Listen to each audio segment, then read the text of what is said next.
Thank you.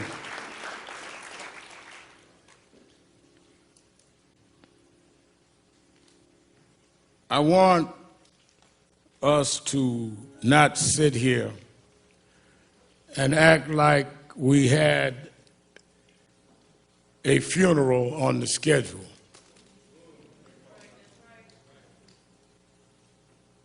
George Floyd should not be among the deceased. He did not die of common health conditions. He died of a common American criminal justice malfunction.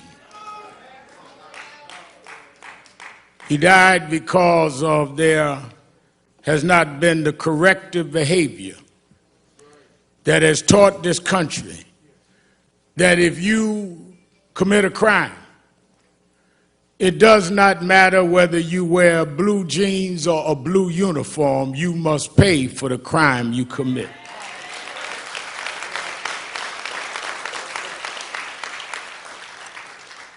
So it is not a normal funeral.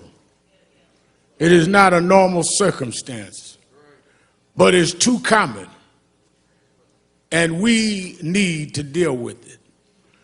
Let me ask those of you that in the traditions of eulogies need a scriptural reference, go to Ecclesiastes 3rd chapter.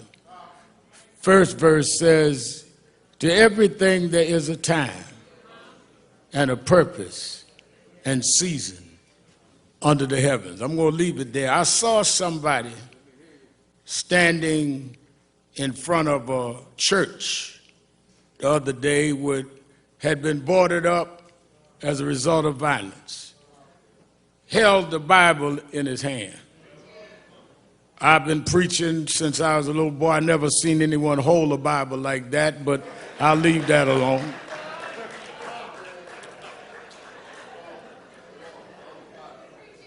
But since he held the Bible, if he's watching us today, I would like him to open that Bible.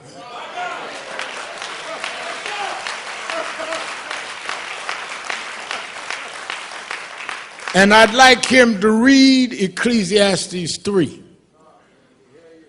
To every season, there's a time and a purpose.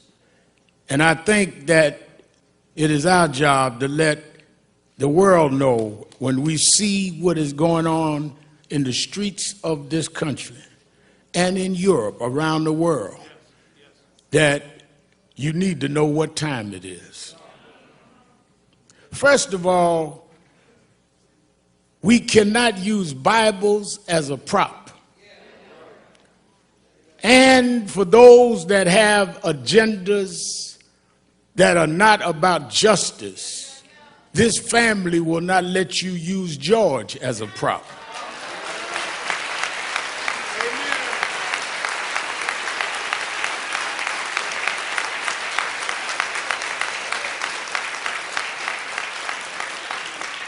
If you want to get your stuff off, don't use him. Let us stand for what is right.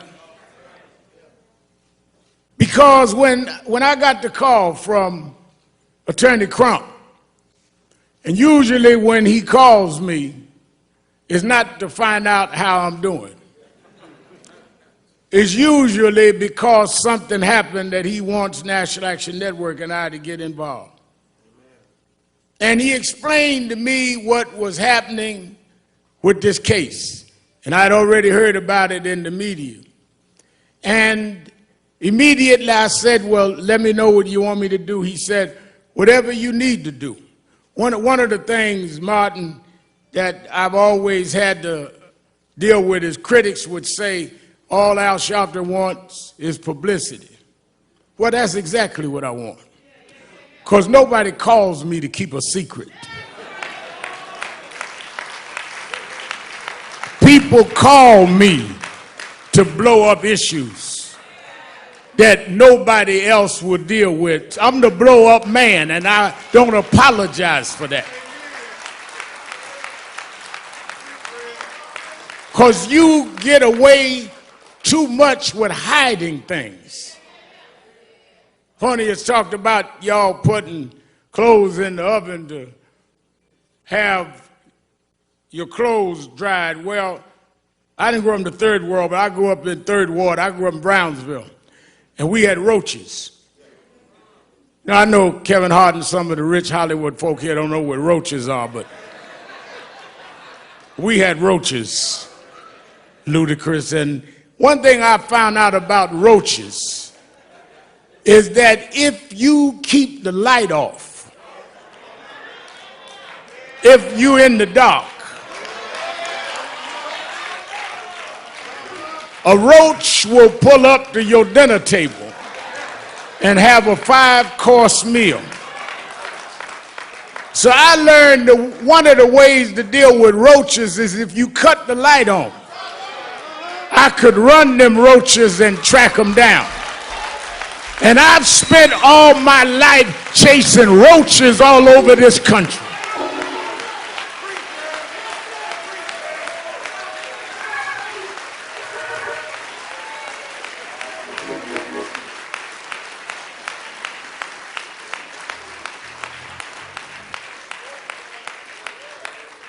As soon as I talked to the family and got the details and heard that among George's last words was, "I can't breathe," with a knee on his neck, I immediately thought about Eric Gardner. I did the eulogy at his funeral, and I called his mother, and I said, "I know we are not going out because of the coronavirus, but this is so much like Eric. If we could arrange some private way to go to Minneapolis, would you go?" And she said, "Rev Al, I'm already packing. Let me know." Tyler Perry said, "I'll give the families, the plane, whatever y'all need, because this is wrong." Robert Smith said, "Don't worry about the funeral costs." People across economic and racial lines started calling and getting in. And we flew out here, her and I, last Thursday. And when I stood at that spot, the reason it got to me is George Floyd's story has been the story of black folks. Because ever since 401 years ago, the reason we could never be who we wanted and dreamed to be in is you kept your knee on our neck.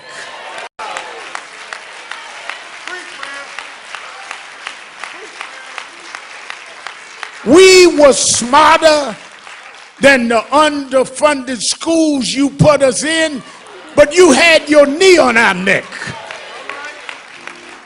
We could run corporations and not hustle in the street, but you had your knee on our neck. We had creative skills. We could do whatever anybody else could do, but we couldn't get your knee off our neck. What happened to Floyd happens every day in this country, in education, in health services, and in every area of American life. It's time for us to stand up in George's name and say, "Get your knee off our necks."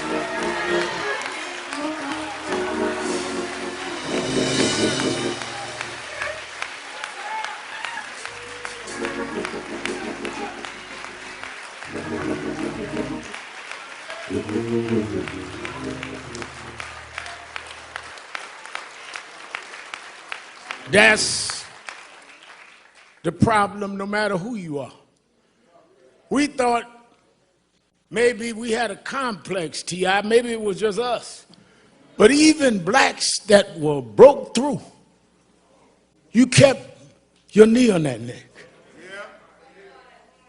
Michael Jordan won all of these championships, and you kept digging for mess because you got to put a knee on our neck. White housewives would run home to see a black woman on TV named Oprah Winfrey, and you mess with her because you just can't take your knee off our neck. Man comes out of a single parent home, educates himself, and rises up and becomes the president of the United States. And you ask him for his birth certificate because you can't take your knee off our neck. The reason why we're marching all over the world is we were like George. We couldn't breathe, not because there was something wrong with our lungs, but you wouldn't take your knee off our neck. We don't want no favors. Just get up off of us and we can be and do whatever we can be.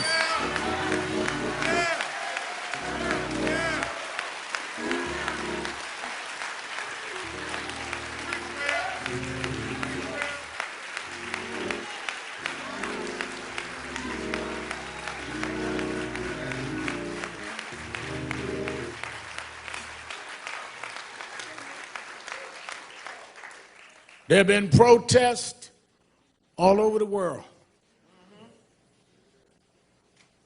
Some have looted and done other things. And none of us in this family condones looting or violence. But the thing I want us to be real cognizant of is there's a difference between those calling for peace and those calling for quiet.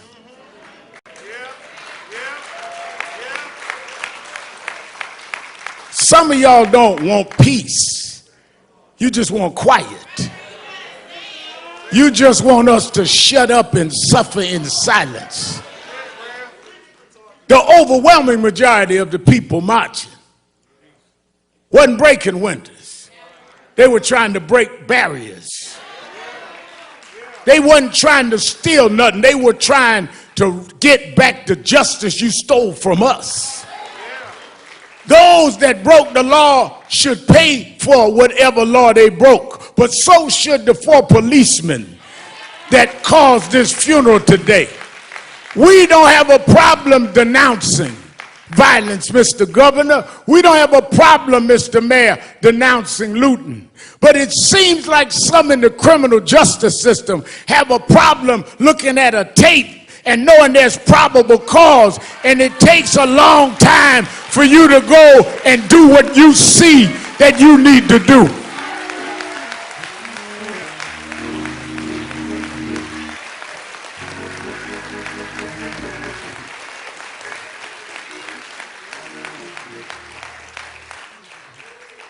But I'm one that, as Ben Crump said, National Action Network and I have been involved in a lot of these fights we started around criminal justice.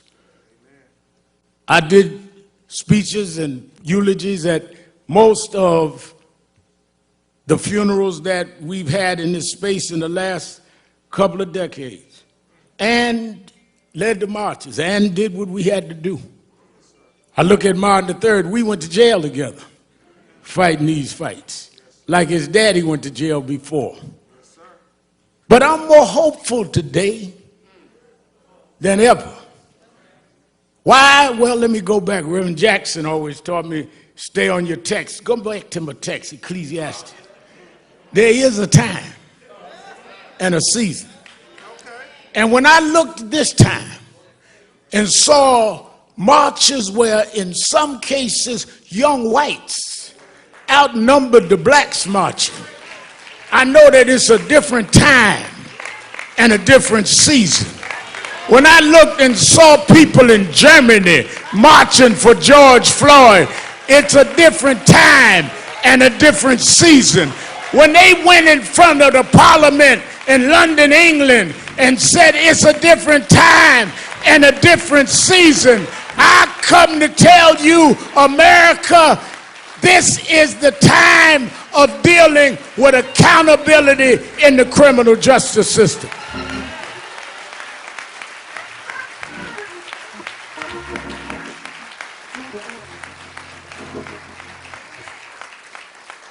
Stephen, years ago, I went to march.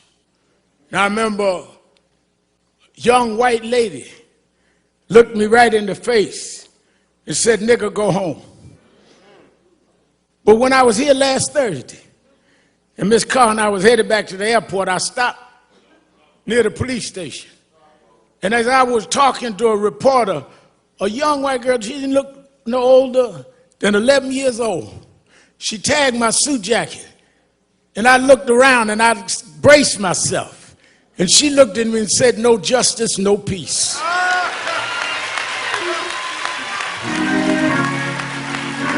It's a different time.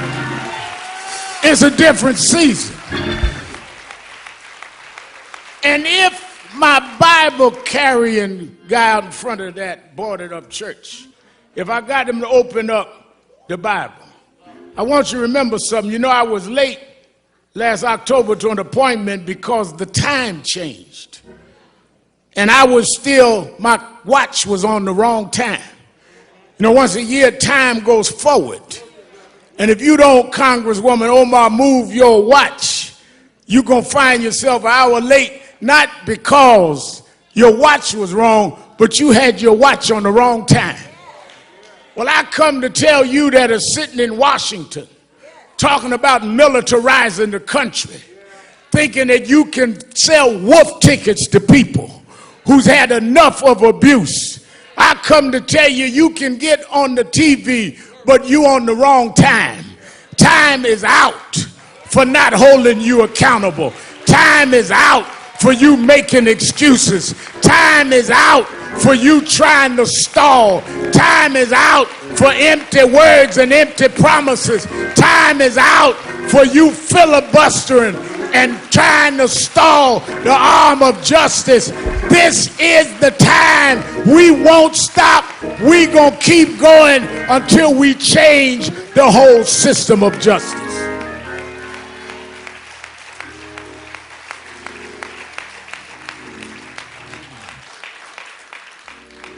Our organizations have called this a day of mourning. NAACP, National Urban League, Legal Defense Fund, Black Women's Roundtable, Lawyers Committee, all got together, said we're going to have a day of mourning. But then we're going to come out this day of mourning.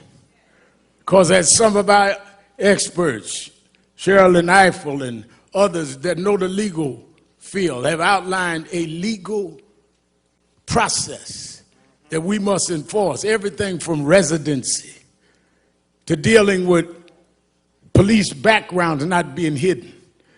I talked to Governor Andrew Cuomo today in New York. He says we got to change 58 where the backgrounds are stopped of policemen. We need to know if they stop you, they find out everything you ever did. Why don't we know when policemen have a pattern?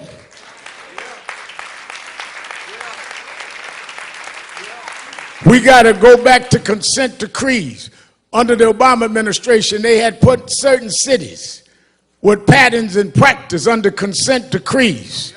Rev Jamal Bryant, I know we was pastoring there in Baltimore, that they put it under consent decree. One of the first things that happened in the next administration was they stopped the consent decrees. We have specific policies that need to happen.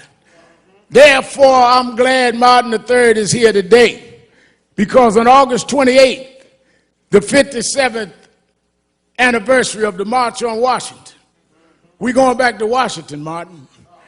That's where your father stood in the shadows of the Lincoln Memorial and said, "I have a dream." Well, we're going back this August 28th to restore and recommit that dream, to stand up, because just like at one era we had to fight slavery, another era we had to fight Jim Crow, another era we dealt with voting rights, this is the era to deal with policing and criminal justice. We need to go back to Washington and stand up, black, white, Latino, Arab, in the shadows of Lincoln, and tell them this is the time to stop this.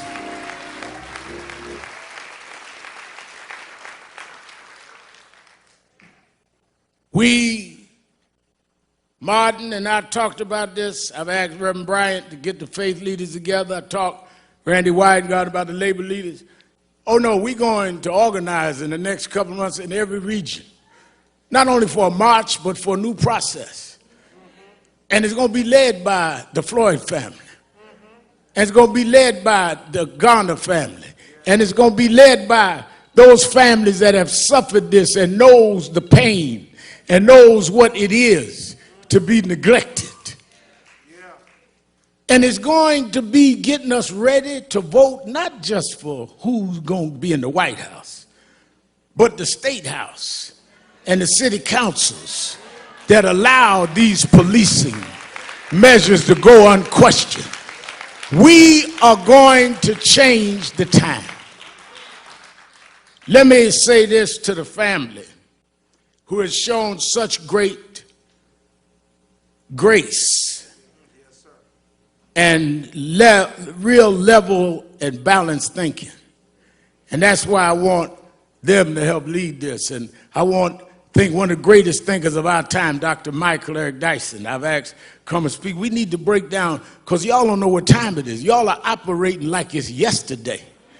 And the reason y'all late catching up to what these protests means is because you didn't turn your clock forward. Talking about make America great. Great for who and great when?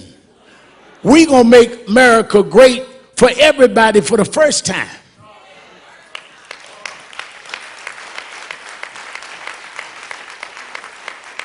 Never was great for blacks.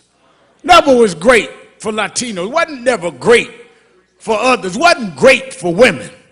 Young women had to march to get the right to vote. But lastly is the religious side.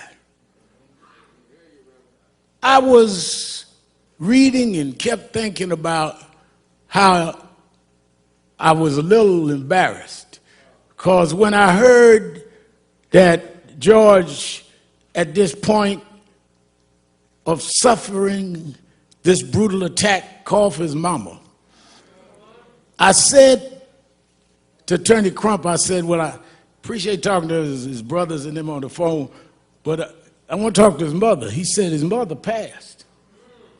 I said his mother passed. But he was calling for his mother. And I thought about it, because I was raised by a single mother. And sometimes the only thing between us and our conditions was our mothers. Sometimes the only thing that we had that would take danger away was our mothers. The only ones that would make sure the food was on the table was our mother. I know why George was calling for mama. But then as I had got that all placed in my mind, and I realized why I was always calling her. My mother died 8 years ago, but I still try to talk to her. Sometimes just dial the cell phone to hear the voicemail of her phone that I never cut off. I still want to reach out to mama.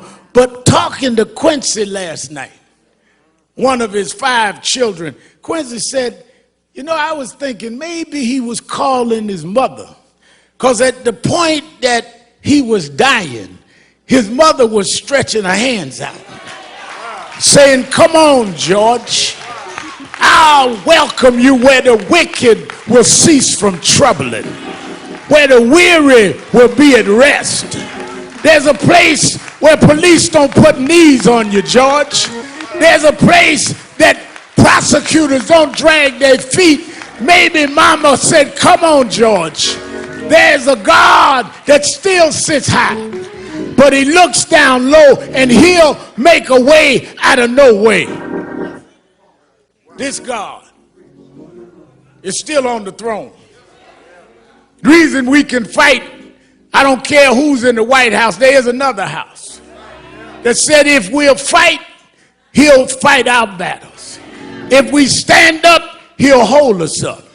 So as we leave here today, I say to this family, I know that years ago we told them, Reverend Jackson told us, keep hope alive.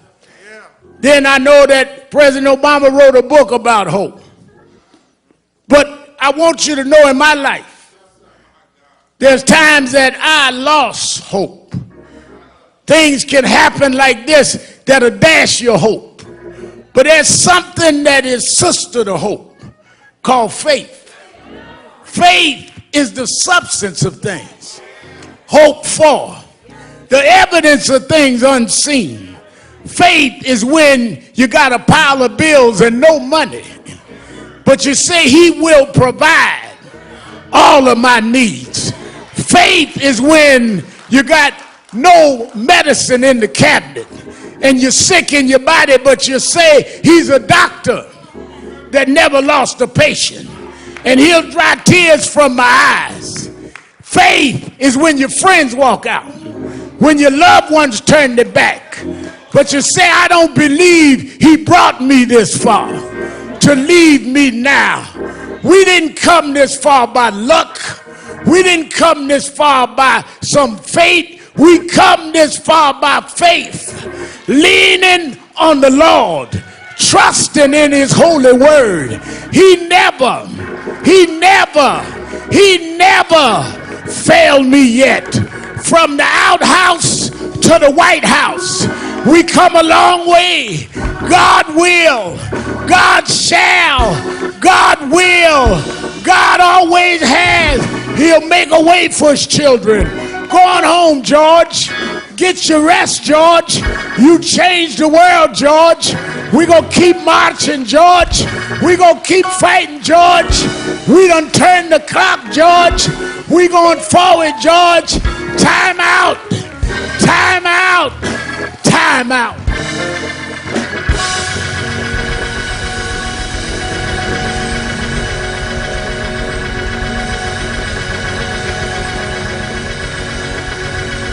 Hezekiah Walker, we asked gospel great Hezekiah Walker to sing a song for the family, after which Derek Johnson of the NAACP asked me, Attorney Crump, we're going to stand for 8 minutes and 46 seconds. Though that was the time that George was on the ground. And we want you all over the world to stand with us for 8 minutes and 46 seconds and make that commitment for justice in the name of George. I want to thank the members of the Congressional Black Caucus for being with us. Won't you stand?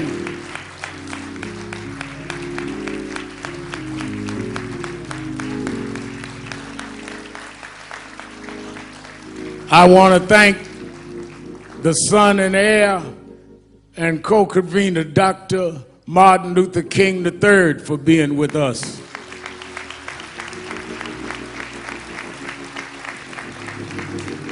Want to thank the mayor and the governor and their brides for being with the family. Senator Amy Klobuchar of the state of Minnesota. I want to thank my mentor and one who's fought this fight for more than a half a century. Reverend Jesse Lewis Jackson is with us. And his spokesman for Rainbow Push, Jonathan Luther Jackson. I want to thank from the entertainment world, Kevin Hart. He told me don't mention he's here, so don't clap. Stand up, Kevin. We joke each other. Brother Beloved, stand up, brother. Brother Ludacris.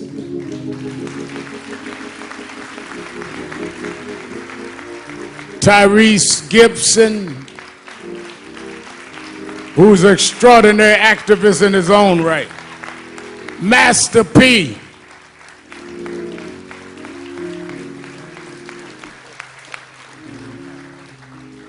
The one and only, the creative genius, Will Packard, is with us today.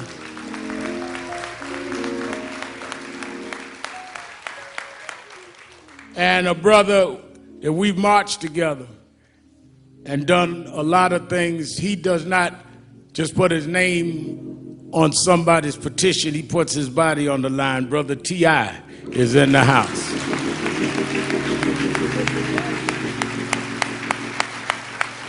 I want this brother's one of the greatest gospel singers alive. Is Tiffany here? Oh, wait a minute.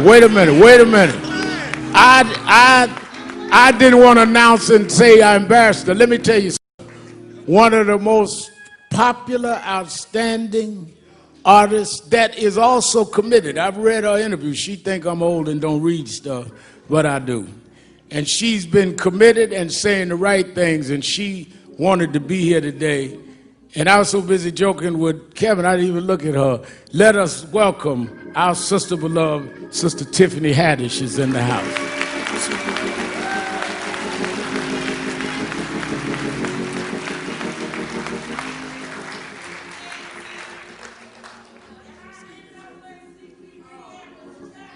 Well, I'm going to announce all the rest. Wait a minute, y'all don't start introducing folk. I got them all.